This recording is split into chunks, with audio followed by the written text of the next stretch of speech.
Good evening students, welcome back to our YouTube channel एओ मस्त। कहते हैं बहती हुई नदियां अपना रास्ता खुद ढूंढ लेती हैं।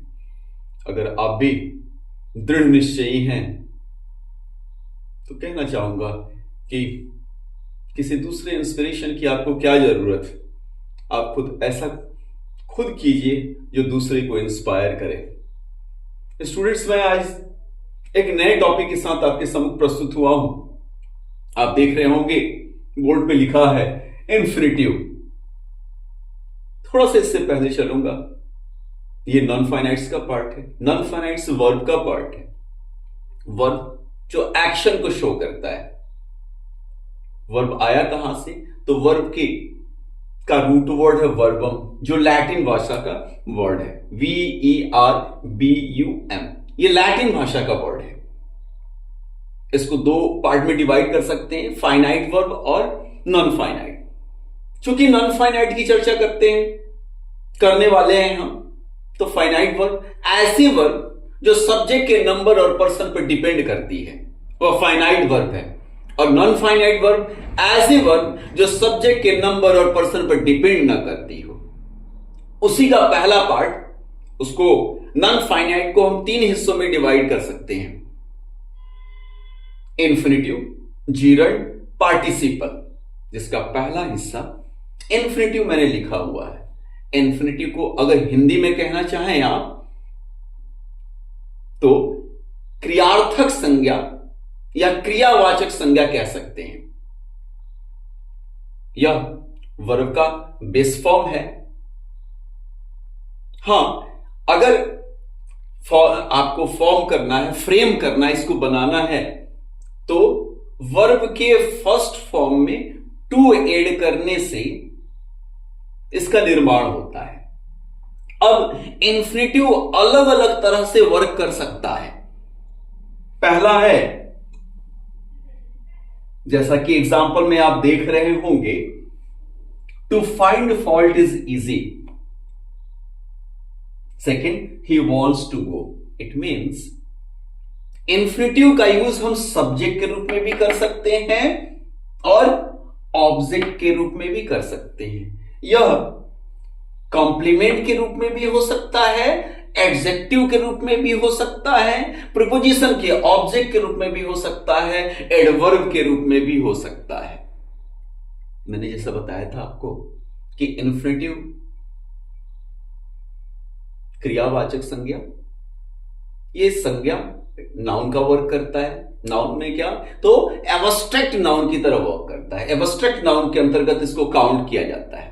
अब इस पे आता हूं तो यहां पे आप देख रहे होंगे कि ये नाउन की तरह ही वर्क कर रहा है, सब्जेक्ट के प्लेस पे है। To find fault is easy. गलतियां ढूंढना आसान है, गलतियां खोज लेना आसान है। तो स्टार्ट में एज ए सब्जेक्ट हमने यूज किया इसको, यहां पे एज ए ऑब्जेक्ट, वर्ब के ऑब्जेक्ट के रूप में यूज किया। थर्ड सेंटेंस में he is to sell his car, तो यहां टू सेल कॉम्प्लीमेंट के रूप में यूज किया गया। कॉम्प्लीमेंट क्या होता है? तो कॉम्प्लीमेंट वह वर्ड, ऐसा शब्द जिसके आने से सेंटेंस का सेंस पूरा हो जाए, वो कॉम्प्लीमेंट है। इसलिए ये कॉम्प्लीमेंट के रूप में आया है। तो इन्फिनिटिव को आप डिफरेंट तरह से यूज कर सकते हैं, अलग अलग तरह से यूज कर सकते हैं। आप उसे सब्जेक्ट के रूप में यूज कर सकते हैं वर्ब के, आप उसे ऑब्जेक्ट के रूप में यूज कर सकते हैं, आप उसका यूज कॉम्प्लीमेंट के रूप में कर सकते हैं, आप उसका यूज एडजेक्टिव के रूप में कर सकते हैं, एडवर्ब के रूप में कर सकते हैं, प्रीपोजिशन के ऑब्जेक्ट के रूप में कर सकते हैं। मैंने चीजों को लिमिटेड ही रखा है जो आपके लिए इंपॉर्टेंट है, उतनी ही चीजें बताने की कोशिश की है। मैं बहुत चीजों को स्टफ नहीं करता, क्रैम करने की कोशिश नहीं करता। मेरी कोशिश रहती है कि मैं टफेस्ट सब्जेक्ट को भी इजीएस्ट वे में आपके सम्मुख प्रस्तुत करूं, इसलिए बहुत सारी चीजों को मैंने इंक्लूड नहीं किया है। अब हम आते हैं इसी का दूसरा part, bare infinitive. Bare infinitive ऐसा इन्फिनिटिव जिसमें टू नहीं लगा होता, टू का यूज नहीं करते। तो bare infinitive means without infinitive, without to. Verb के फर्स्ट फॉर्म के पहले टू का यूज हमें नहीं करना है। अब क्वेश्चन आता है कि इसका यूज कहां कहां करेंगे। तो कहना चाहूंगा कि सामने रूल्स तो हैं, लेकिन यह बेयर इन्फिनिटिव ही ज्यादा कॉम्पिटिटिव एग्जाम्स में आते हैं, जो मैटर करता है हमारी प्रिपरेशन के लिए। सामने लिखा है जितने भी मॉडल वर्ब्स हैं उनके साथ बेयर इन्फिनिटिव का ही यूज करते हैं। Can, could, may, might, shall, will, इन सब के साथ, शुड, मस्ट, सबके साथ आप इसका यूज करते हैं। जैसे एग्जांपल के लिए, he can help you, it may rain, बारिश हो सकती है, वो आपकी मदद कर सकता है। यू शुड गो यूज कर सकते हैं हम। नीचे लिखा है she dare not come, she need not go.